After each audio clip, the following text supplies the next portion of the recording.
I know with 2 services, I think you're used to a service that runs about an hour. I asked Ron, how long should I preach for? He said, 15 or 20 minutes. Sometimes I go a little bit longer. We'll take a break around like 10:30 and come back in again for the rest. I will say, I've been to 15-minute chapel services that felt like they lasted for days. And I've been to 2-hour memorials that went by in an instant. So it's time. What is time? That's not what I'm preaching on. Here's what I'm actually preaching on. What's the most important part of building a cathedral? Cornerstone. Yeah, I'm taking suggestions. What's the most important thing? People. Oh, okay. You've solved this one before. This is, the people. I mean, because the real substance of any church community is the people, not the building. If the earth swallowed this building tomorrow, hopefully you're well insured. If the earth swallowed this building, the church would still be perfectly fine. But no, I mean actually in the building process, in the process of construction. Maybe the most important thing happens before any stones get quarried. Maybe the most important thing is the imagination that it's possible. Before any work begins, imagining that this stone structure could soar up above a medieval marketplace, could connect heaven and earth.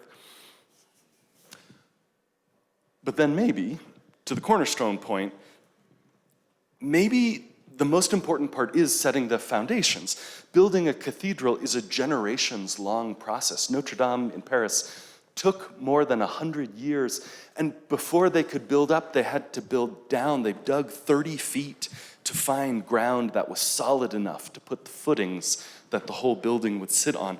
Maybe the most important thing is setting the foundation. Maybe.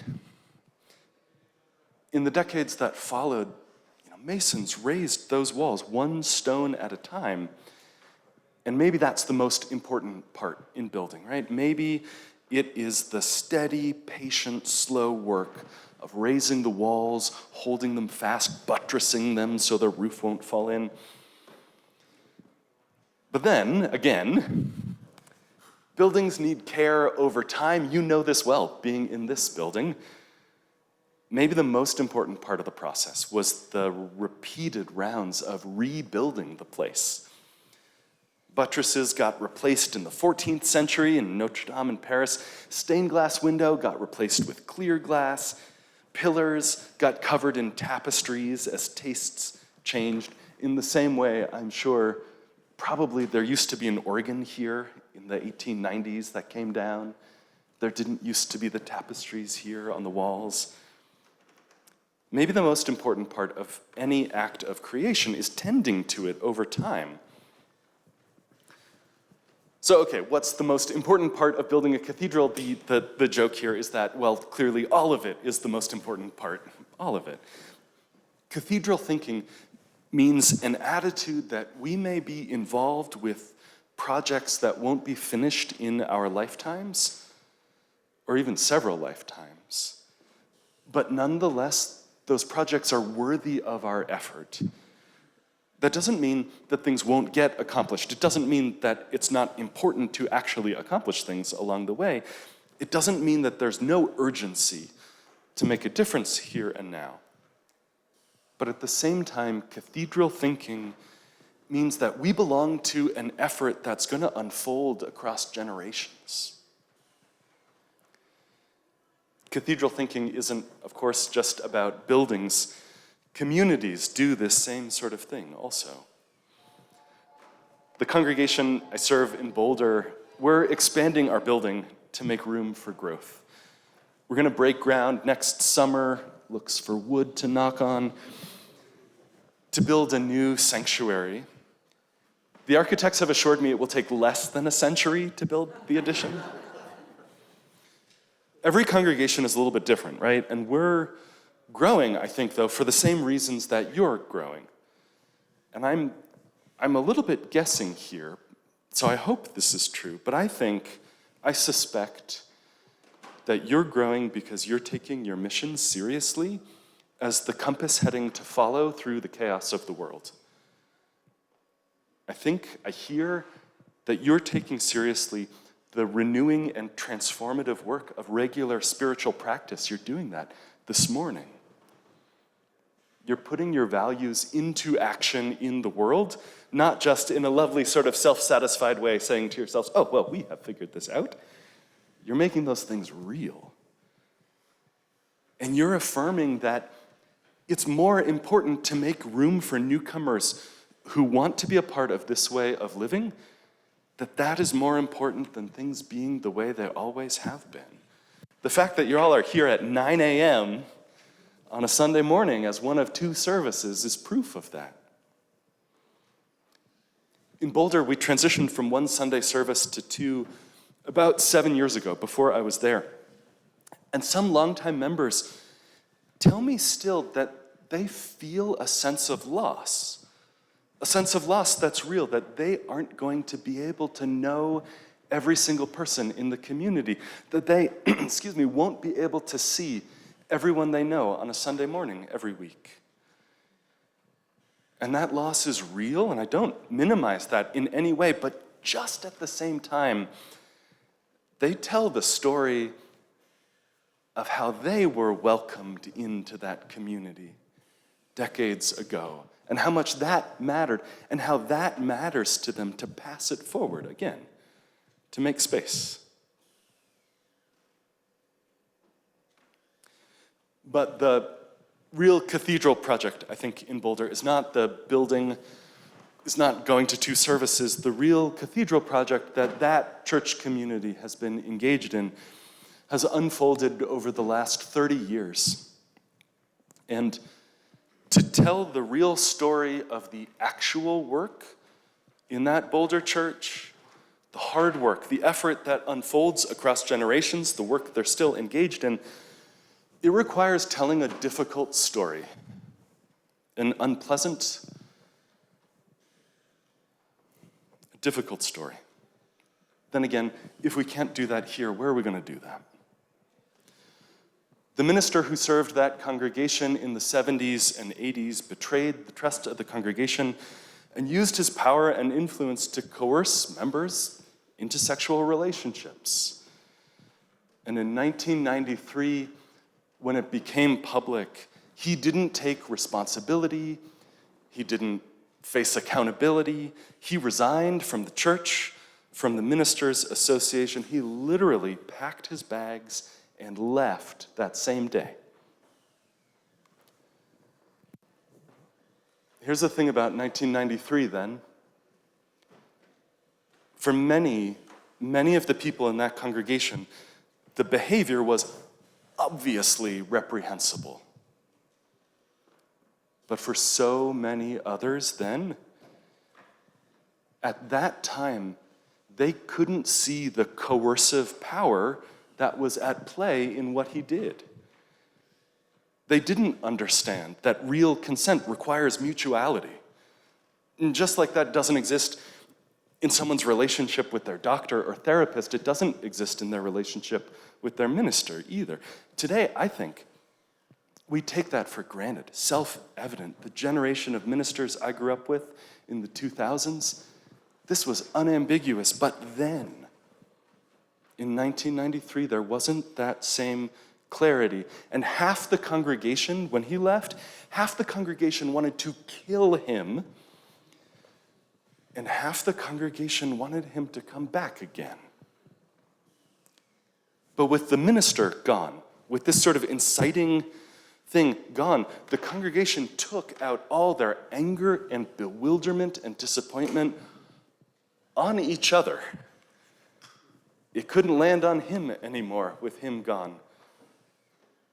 So their shock and shame and grief all came out sideways at each other, and the years that followed were bitter and mean and ugly, and people would shout each other down and send, literally, in an era before email, mass mailings to the congregation, denouncing each other, explaining why everyone else was so wrong. The president at the time told me once she had a gavel, she needed a sledgehammer.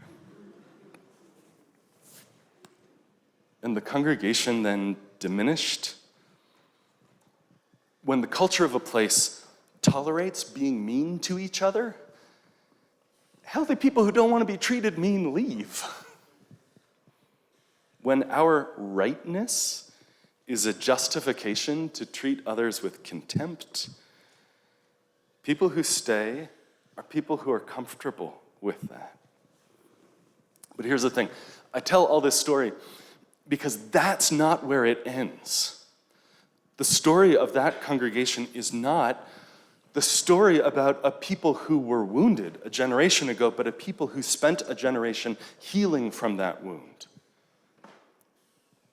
The story of that church isn't about a community hurt, but a community healed, a community that wears its scars like badges of honor. After years of conflict in the 90s, after a church split in the early 2000s, after the bitterness and the downward spiral, they spent a year in 2007 creating a covenant of respectful relationships. And that covenant, those promises that they made to each other are, on the one hand, the sort of thing that every elementary school classroom does in the first week of school. This is not rocket science. This is real straightforward. It's like I'll seek to understand before being understood. I'll take each other seriously even when I disagree. I'll treat each other with respect, even across lines of difference. They created that promise and commitment to each other and then did the work of following through on it. They made the difficult decision to confront bullies and badly behaved, the folks who were shouting each other down, the folks who said, well, I feel really strongly about this. Of course I can be as loud and close and mean as I want. They said, no, you can't. And for the folks who couldn't change, they said, this isn't a community for that behavior anymore. You can change or you can go. And year by year, through the 2000s, through the 20-teens, they healed. And by the time I got there in the summer of 21, that weird summer of 2021, when we were still outside, masked and distanced, by the time I arrived, they had been healthy and flourishing and growing for years, being an actual community, being a church and not a club. I tell this story in our new member classes up there.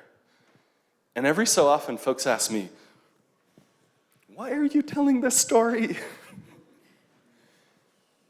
And I think maybe in asking that question, what they mean is, some of them, sometimes what they mean is, why is this thing from a generation ago still relevant? I think some of them mean, why are you sharing something that makes the church look bad? I think some of them mean, it's painful to hear that this place isn't the flawless place that I thought it was. James Baldwin wrote, not everything that is faced can be changed, but nothing can be changed until it is faced. And to the folks who ask why I name all of this, why I go back all these years, tell a difficult story, a painful one, I say the promises that we make to each other about how we're going to be together in community, the commitment that we make about how we treat each other, we don't take it lightly. It's hard won, and we know in the bones of the institution, we know what it looks like when we don't do that. The real and lasting substance of the church isn't the building, it's the people. It's the interwoven web of relationships and our commitment to be accountable to one another, interdependent, interconnected, getting it wrong and then making amends and naming our own mistakes, calling ourselves and each other back into the promises that we've made. This is at the center of what it is to be a community. 30 years ago, in the bitterest conflict that divided that Boulder church, there were a handful of people who could imagine this moment now. And I'm sure in all the differences in the story of this community, 133 years ago, there were people who could imagine this moment. They didn't know how we would be dressed. They would disagree with every song we've sung so far this morning. But they could imagine that there would be a place like this, and they went to work building it. They were people who laid foundations in shared values, who year by year built buttresses of covenant and relationship, who tended to the interconnections of how we treat each other. Reverend Kelly Dignan, my predecessor in Boulder, some of you may know her, she liked to talk about this work, this cathedral thinking work, not as building an edifice. I think for her, like that idea of a building that you construct and then you're done with it wasn't quite right. She talked about this in that community as a living and interconnected system. Covenant, she would say. Covenant is a promise to connect, a promise to tend to the roots of the aspen grove, not just the trees that are visible, but the web, the network of interconnection below the soil, a promise to operate out of interdependence instead of individuality. And that's what you're building here, too, as surely as we are 100 miles north. Let me tell you a story about tending trees. I'm not really going to preach until 10:30, just to be clear on that. But I'm going to tell you another story. In northeastern India, in Meghalaya, there are these trees called rubber fig trees. Rubber fig trees. They are great big things. They grow 100 feet tall, dense canopy at the top with these dark oval leaves. And they send out these wide roots near the bottom, these sort of buttresses for the trees themselves to hold them up and stable. And like a banyan tree, they have aerial roots, so the branches will drop roots down to the ground. And in the mountain forests, the Khasi and the Jaintia people weave those aerial roots across rivers to form living bridges. Sometimes they'll lay a log across first, or bamboo scaffolding, or even just a simple steel wire. And then over years of care and patience and growth, they'll take those roots, those aerial roots, and train them across the scaffold that they've laid. And a living root bridge grows. And these can last for centuries. They get stronger as they age. That's cathedral thinking too, not as a diligent execution of perfect blueprints. I am sure there are not strategic planning meetings in order to decide exactly how quickly will these roots grow each year. It's not how roots work. But there's a faithfulness, a steadiness to trust and plan and co-create something that's passed across years and generations with the trees, with your ancestors, with the people yet to come. And on any given day in that work, there is no visible progress. If you go out to these living bridges from one day to the next, they look no different whatsoever at all. You never come home from work one day and say, I built a whole bridge today. But that's true too in the way that community works, slow growing and patient. This is the way our own spiritual life and growth works too. Most of the time here, Boulder, in the 1,000 other Unitarian Universalist congregations. I asked Reverend Ron what he wanted me to preach on, and he told me, there's nothing going wrong here that needs to be addressed. He said that this congregation, like mine, is going through transition right now, on the one hand, oriented towards growth, but also not making a false idol of it, knowing that growth is a byproduct of belonging and connection. The invitation in our congregations is not to hidden wisdom that you only get when you sign the membership book. It's not an invitation to power and privilege. No one really knows what Unitarian Universalism is, and then you have to explain at complicated length. The invitation in this house is not into a community of guilt or shame to control you. And the invitation in this house does not offer any escape from the beautiful and difficult reality of being alive and having to die. Instead, only this: a community gathered to be who we are and become who we're called to be, slowly, day by day. That's what we're doing. When we sing and sit silent and place stones and light candles and listen with the whole of our being to what another person's life and experience is like, listen without fixing or saving, that's the invitation to be who we are and who we're called into becoming. And sometimes the most important part of that work is imagining the future you're working towards. And sometimes it's laying a strong foundation in simple acts of service and joy. Sometimes the most important thing is steady building, week by week, seeking connection and humanity and humility. Week by week, finding beauty and coming back into your own body again. Sometimes the work is rebuilding, making repair after something you wish you hadn't said or done. All of the parts of that are the most important part.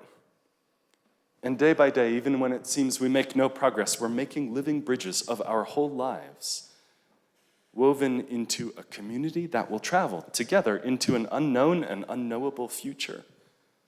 So you don't have to do it all on your own. A community to show you how to grow old and to keep you young. And we face the past, even the most difficult parts, in our own lives, in the communities that we're a part of, in our families, in our work. We face our past in order to find our way forward, in order to wear the scars of our healing like badges of honor, and join in a living tradition, a centuries-long project of memory and hope. Centuries of ancestors who invite us to look back as we make our way forward.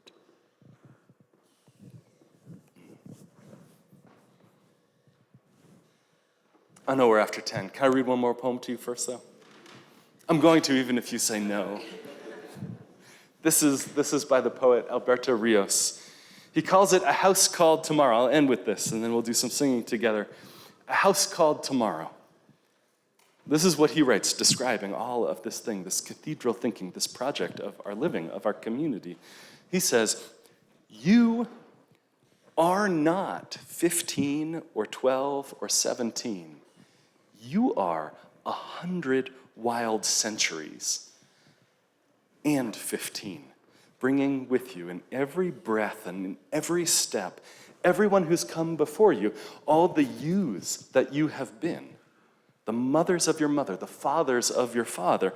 And if someone in your family tree was trouble, 100 were not. The bad do not win, not finally, no matter how loud they are. We simply would not be here if it was so. You are made fundamentally from the good. With this knowledge, you never march alone. You are the breaking news of the century. You are the good who has come forward through it all, even if so many days feel otherwise. But think, when you as a child learned to speak, it's not that you didn't know words, it's that from the centuries, you knew so many. And it's hard to choose the words that will be your own.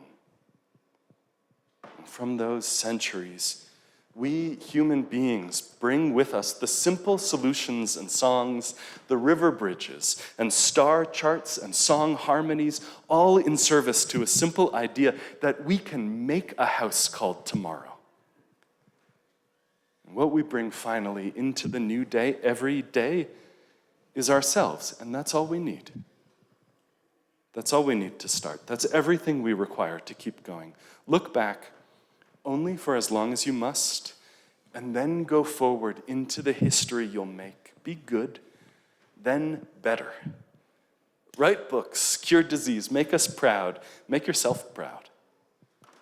And those who came before you, when you hear thunder, hear it as their applause. Amen. Friends, will you rise and embody your spirit? Let's close in song together.